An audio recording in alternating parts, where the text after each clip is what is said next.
ఇక లాభం లేదండి. ఎంత తవ్వినా రాయి తప్ప జలపడేట్లేదు. నేను ఈ నేల తల్లిని నమ్ముకుని బతుకుతున్నవాడిని. కన్న తల్లిలాగే ఇది బిడ్డను మోసం చేయదన్నానమ్మా. అవును బాబు, పట్నం వెళ్ళి డైనమైట్ పట్టరండి. జల ఎందుకు పడదో అప్పుడు చూద్దాం.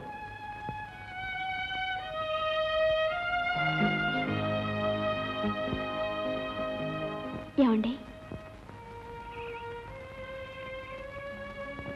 పద్మ, తీసుకోండి. మీకు ఈ భూమి మీద నమ్మకం ఉంటే నాకు మీ మీద నమ్మకం ఉంది. వద్దు పద్మ, అది స్త్రీధనం. నీ పుట్టింటి నుంచి నువ్వు తీసుకొచ్చింది.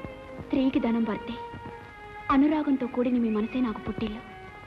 ఇక సొంతం అనేది ఎక్కడుందండి? ఈ చేతి గాజులు తీసి భారీగా మీకు చేతునిస్తున్నాను, అంతే. తీసుకోండి.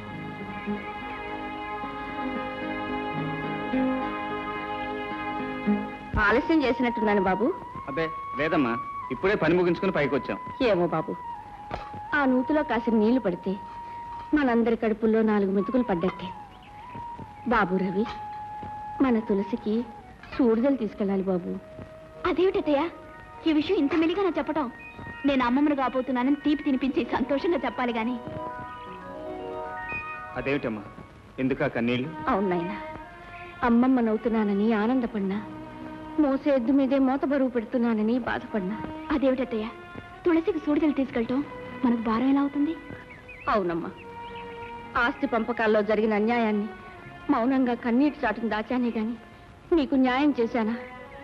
రక్తం పంచుకు పుట్టినవాడు పట్నంలో తైతక్కలాడుతుంటే ఆస్తి ఇవ్వకపోయినా రేయింబవళ్ళు కష్టపడుతున్న మిమ్మల్ని ఇంకా బాధించాలంటే ఆ తల్లి మనసు ఎంత విలవిల్లాడిపోతుందో ఆలోచించావా?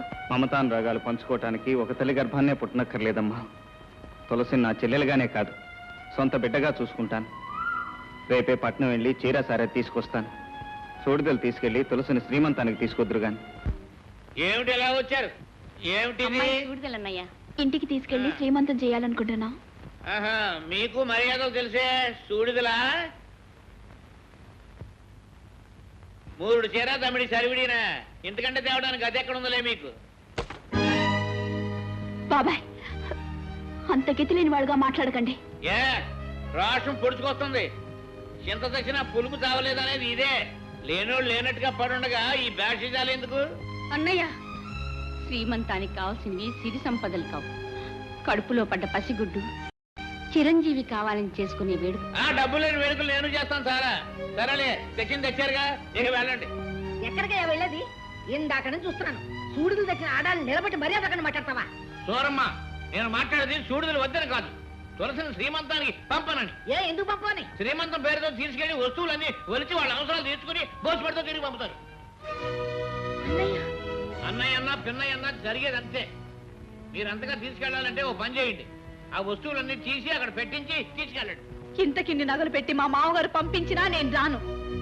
తులసి, అవునమ్మా, మావయ్య గారు చెప్పింది నిజం, ముమ్మాటికి నిజం. తులసి, అవును, ఇక్కడ లేని ఆస్తి ఆప్యాయత అక్కడ ఏ ఉన్నాయని నేను రాను. మీరు తీసుకొచ్చిన చీర సారే కూడా తీసుకువెళ్ళిపోండి. శుక్రవారం పూట తెచ్చి నువ్వు తిరిగి నేను ఇవ్వను. అయ్యయ్యో, ఇవి అట్టుపోయి ఏ కొట్లో అమ్ముకు తస్తాడు.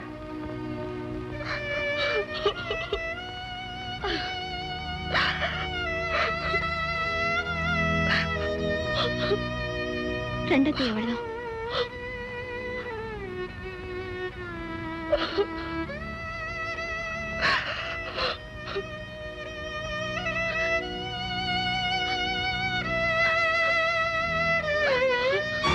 మాట అన్నాడా?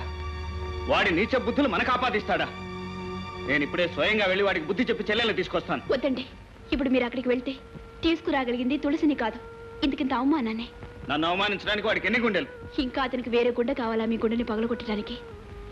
మీ చెల్లెలే తన మావయ్యని వెనకేసుకొచ్చి మమ్మల్ని తోడునాడితే? ఏమిటి, తులసి మిమ్మల్ని తోలనాడిందా? అది సహజం బాబు. మెట్టినింటికంటే ఏ ఆడది పుట్టింటిని గొప్పగా చూసుకోదు. ఆడపిల్లనిచ్చుకున్న చోట ఇలాంటివి సహజం. పేదవాళ్ల ప్రేమ కన్నీటి వరకు ఆగిపోవాలండి. పట్టుదలకపోతే మన ప్రేమ అనురాగాలే ప్రేమించిన వాళ్ళ పట్ల తిరగటి రాళ్ళవుతాయి. అర్థమైంది పద్మ, ఇన్ని అవమానాలకు కారణం మన పేదరికమేనని. ఆస్తి అంతస్తు లేని వాళ్ళ మమత మానవత్వాలు పిచ్చి వాళ్ళ ప్రేలాపనే అవుతాయని పూర్తిగా అర్థమైంది. ఏంటన్నారు అలా పరిగెడుతున్నారు నేను ఇంట్లో లేదని చెప్పు.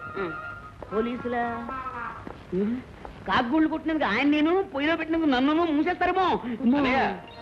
ఏంటన్నయ్య అలా చూస్తున్నావు? నేనన్నయ్య మోహన్ని. ఒరే నువ్వు మోహన్ నువ్వా? ఏరే ఈ డ్రెస్ భలే బాగుంది. ఓ మాట నాకు ఇస్తావా? మళ్ళీ వేసుకుని ఇచ్చేస్తాను. తప్పన్నయ్య, వేసుకోకూడదు. పోనీ టోపీ. అబ్బో అబ్బో అబ్బో నా తండ్రి దొరబాబులో ఉన్నావయ్యా. ఎంతమంది పాపిష్టి కళ్ళు పడ్డాయో. ఉండు ఇప్పుడే వస్తాను. ఏమవుతున్నా, బాగున్నావా? బాగున్నాను. దానికే గుమ్మటంలా ఉంది. ఏంటమ్మా సిగ్గుపడి ఇక్కడే నిలబడ్డావా? పో, నీ కోసం ఎదురు చూసి చూసి ఇంతంత కళ్ళు ఇంటింటి కళ్ళు అయిపోయినాయి. మొగ్గొట్రా నువ్వు ఎవరో పోలీసులు అనుకునే పరిగెత్తాను. తప్పు చేయని వాళ్ళకి భయం ఎందుకో? అబ్బాయి కత్తల ముందుకు రావయ్యా. దిష్టి తీయడానికి ఎన్ని మిరపకాయలు ఎందుకమ్మా? రోట్లో వేసుకుంటే మండవలసిన మిరపకాయలు మార్కెట్లోనే మండిపోతున్నాయి. అయ్యో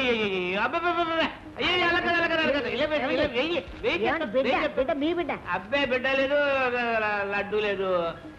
ఇదిగో ఇది తీసినా ఒకటే, ఒకటి తీసినా ఒకటే. ఇదిగో నీ ఒకటి పెట్టి తీసినా